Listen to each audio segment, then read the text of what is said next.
Assalamu alaikum wa rahmatullahi wa barakatuh mes chers frères et sœurs. Aujourd'hui, Inch'Allah, nous allons parler du temps, mais surtout en fait de l'importance du temps qui nous échappe. On remarque de jour en jour que le temps semble passer beaucoup plus rapidement ces dernières années. Il nous semble par exemple qu'il n'y a qu'à peine quelques jours que nous avons commencé le Ramadan, alors que nous sommes bientôt dans les 10 dernières nuits. Nous voudrions tant voir le temps ralentir, au moins un peu, mais il ne fait qu'avancer inexorablement. Les jours s'écoulent comme des minutes, c'est le matin et tout d'un coup, c'est déjà la nuit.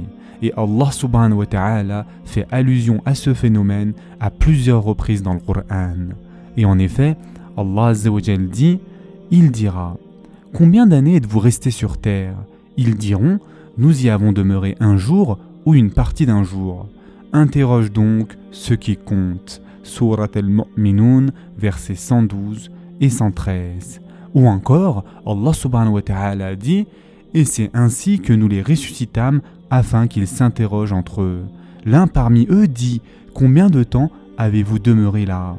Ils dirent « Nous avons demeuré un jour ou une partie d'un jour. » D'autres dirent « Votre Seigneur sait mieux combien de temps vous y avez demeuré. » Envoyez donc l'un de vous à la ville avec votre argent que voici pour qu'il voie quel aliment est le plus pur et qu'il vous en apporte de quoi vous nourrir.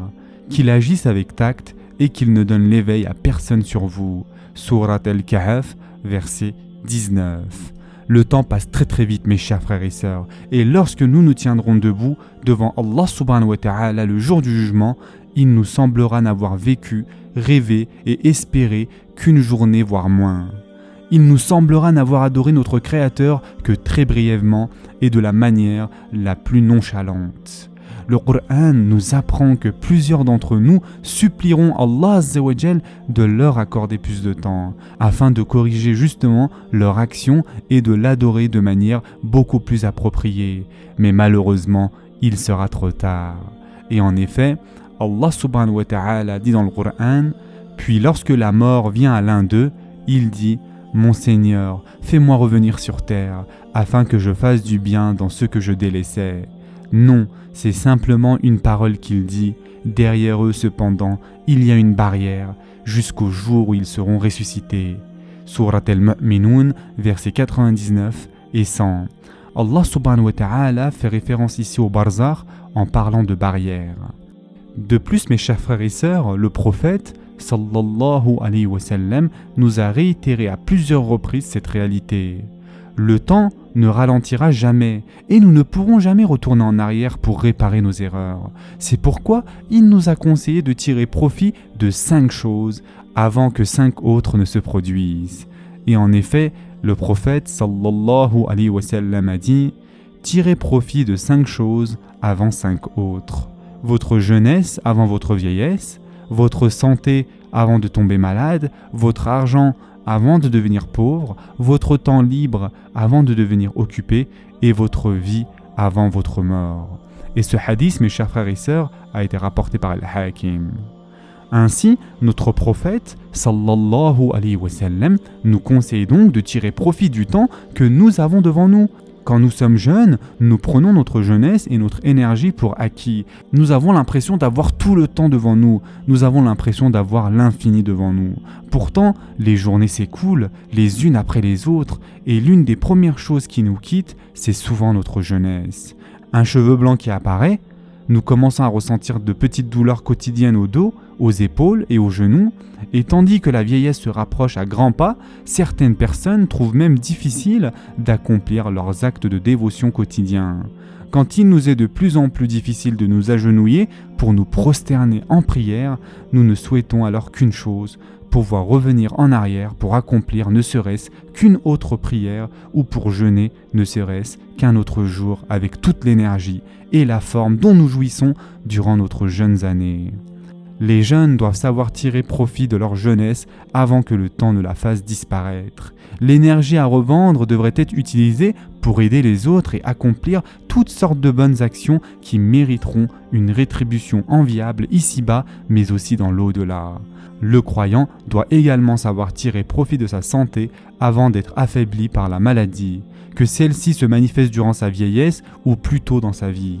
Même de jeunes personnes peuvent être affectées par la maladie ou certaines blessures qui les rendent incapables d'accomplir leurs prières comme elles le voudraient.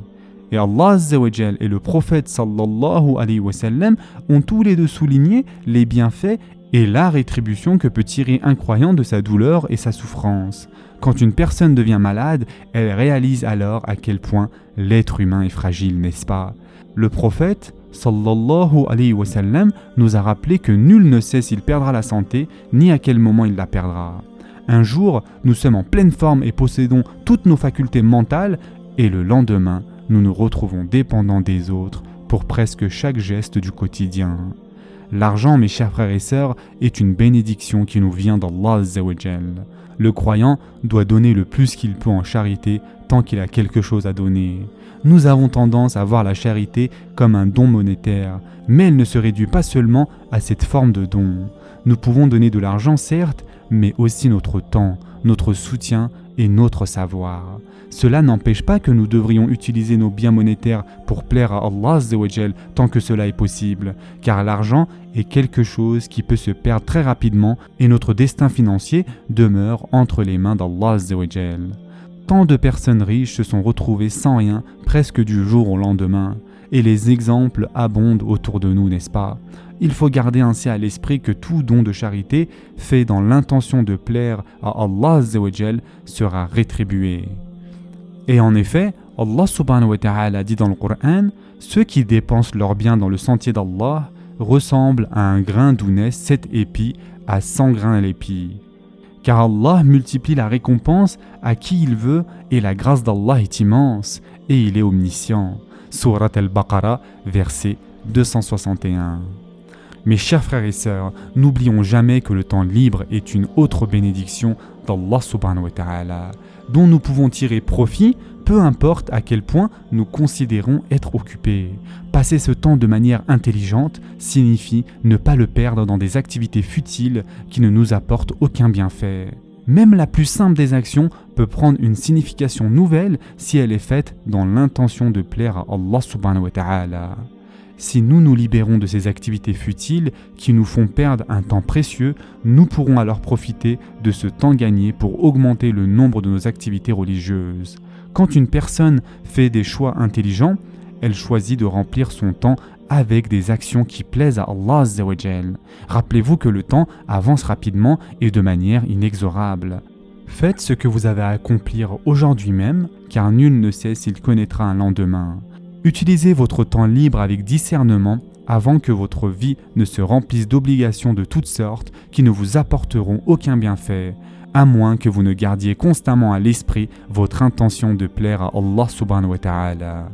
Et enfin, pour terminer, la dernière chose que notre prophète sallallahu alayhi wa sallam nous conseille de tirer profit est la vie, avant que la mort ne vienne nous chercher. Chaque matin, nous devrions remercier Allah Azza wa Jal d'être encore en vie, car chaque nouvelle journée est une occasion supplémentaire de faire le bien, de donner en charité et d'adorer Allah subhanahu wa ta'ala plus longtemps et d'une façon meilleure.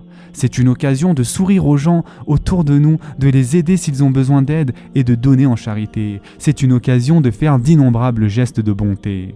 Nous sommes devenus insouciants par rapport à la mort, mais inévitablement viendra un moment, peut-être dans quelques heures, dans quelques minutes ou dans quelques secondes, où notre vie connaîtra son terme.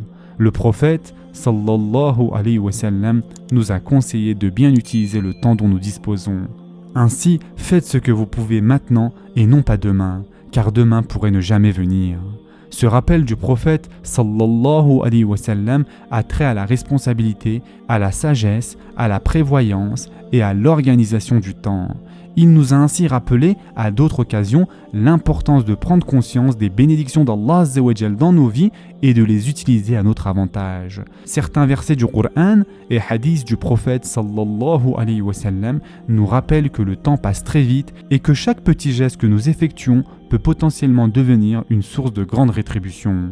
Le prophète sallallahu alayhi wa sallam nous a également dit « 3 choses suivent une personne décédée, c'est-à-dire dans sa tombe. 2 d'entre elles s'en retournent et une reste avec la personne. Sa famille, ses richesses et ses actions la suivent, et tandis que sa famille et ses richesses finissent par s'en retourner, ses actions restent avec elle. Et ce hadith a été rapporté par Al-Bukhari. Ainsi, mes chers frères et sœurs, faisons très attention et utilisons notre temps à notre avantage. Ce sera tout pour aujourd'hui. Je vous souhaite dès maintenant un bon iftar. En attendant, prenez soin de vous mes chers frères et sœurs et à très prochainement, Inch'Allah.